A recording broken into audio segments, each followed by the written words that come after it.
Franklin Delano Roosevelt was not only a transformational leader for our country and our world, but he was also a revolutionary leader for people with disabilities. After contracting polio and losing the ability to walk, FDR realized aggressive treatment was needed to fight the devastating effects of the disease. He also realized that his disability could destroy his aspiring political career. In 1924, he traveled to Warm Springs, a small town in west central Georgia, for treatment.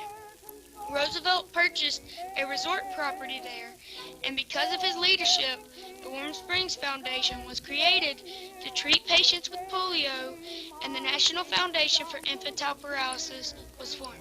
His legacy continues through the Roosevelt Warm Springs and the March of Dimes. Included in his legacy is a much more positive perception of people with disabilities. After graduating from Harvard in 1904, Roosevelt attended Columbia Law School from 1905 to 1907. He started his political career when he was elected New York State Senator in 1910.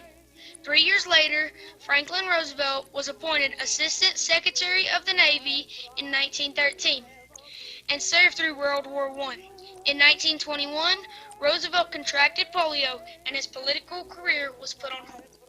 According to the Centers for Disease Control and Prevention, polio, or poliomyelitis, is an infectious viral disease that can strike at any age and affects the person's nervous system. In the late 1940s to the early 1950s, polio inflicted an average of more than 35,000 people in the United States each year. It was one of the most feared diseases of the 20th century.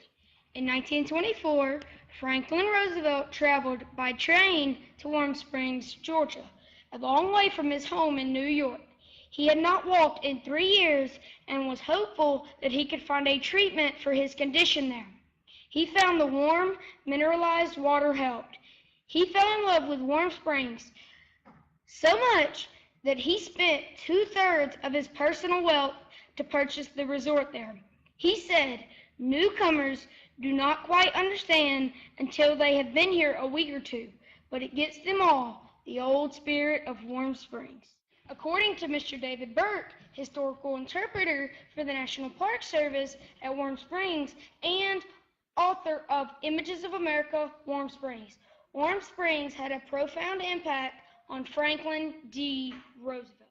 This is where Franklin Roosevelt became FDR. Yes, he was the former vice presidential candidate. They lost in 1920. He's the former assistant secretary to the Navy. Ran a lot of legislation through Congress, but this is where he became, again, FDR, the president, the man that we know, the man that we elected as our president 4 times. The Warm Springs Foundation was incorporated in 1927. During the early days of the Warm Springs Foundation, FDR was patient number 1. He was referred to as Doc because he helped design exercises and worked with the other patients. Authors of the Warm Springs Foundation annual report from 1941 described the atmosphere of cheer, optimism, and good fellowship amongst the patients. They said, if it were not for the braces, crutches, and wheelchairs, one would not think from observing the happy faces and listening to the good-natured conversation and laughter that these were any but able-bodied people indulging in a rest cure. It was always a lively, joyful, and exciting atmosphere, and patients loved it at Warm Springs, especially when Franklin D. Roosevelt was there. Suzanne Pike was a patient at the facility in 1935. She recalls her time there fondly. I was invited by Mr. Roosevelt to a Thanksgiving dinner. He was standing at the door. He was shaking hands with all the patients that came in. And when I came in, my mother said, he said, "Little girl, what is your name?" And I told him Suzanne. I love the name Suzanne, but I'd like to call you Susie. Is that all right? And I said, uh-huh. As the program grew, patients came from all over the world. Studies conducted at Warm Springs received an endorsement from the American Orthopedic Association. Physical therapists, they called physios, came there to train on the latest practices. Facilities were improved, including the famous T pool. This place was definitely a model for other treatment facilities for people with polio. The use of the warm water therapy and the pool exercises was widely copied around the country, or widely established, and that's what FDR wanted. Nowadays, the Georgia Warm Springs Foundation is known as Roosevelt Warm Springs. The facility is part rehabilitation center for people with disabilities and also a vocational training center that helps people who are handicapped find and train for productive careers.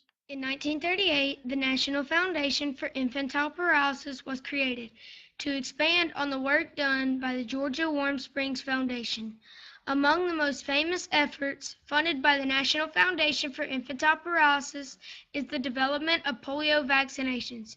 Jonas Salk and Albert Sabin are credited with creating both a live and weakened virus vaccine to prevent polio. Today, the National Foundation for Infantile Paralysis is known as the March of Dimes because of its extremely successful fundraising campaigns where children collect dimes to help cure polio.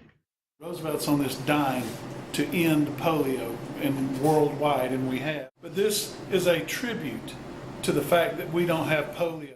Along with his contributions to the polio community, Franklin D. Roosevelt's legacy also includes an improvement of the perception of people with disabilities.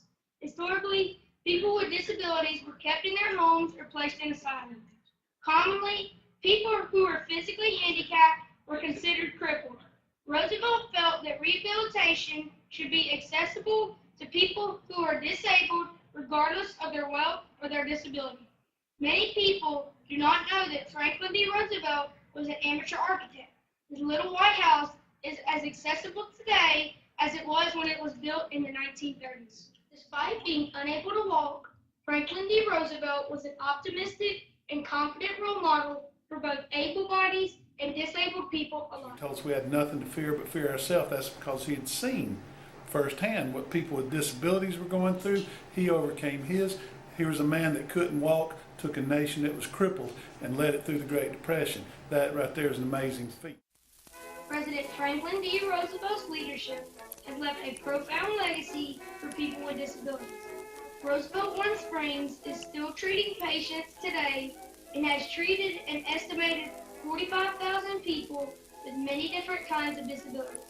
Its model programs have influenced rehabilitation and treatment around the world. The facility still uses the water from the Warm Springs and provides rehabilitation, therapeutic recreation, and vocational training. Following successful vaccination programs and polio's virtual eradication in the United States, the March of Dimes has turned its focus to raising funds and awareness to prevent birth defects. Franklin Roosevelt's influence on the perception of people with disabilities is far-reaching.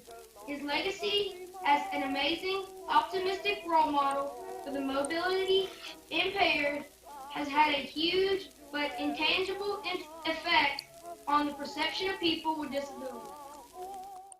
He is the most important role model to me. He is often known as the president who was in a wheelchair. Not the person who was in a wheelchair that became president. People thought of his abilities first and not his disabilities. That is how I like to think of myself. If a person in a wheelchair could be such an amazing president and lead our country through the Great Depression and World War II, I don't see a limit to what I can be.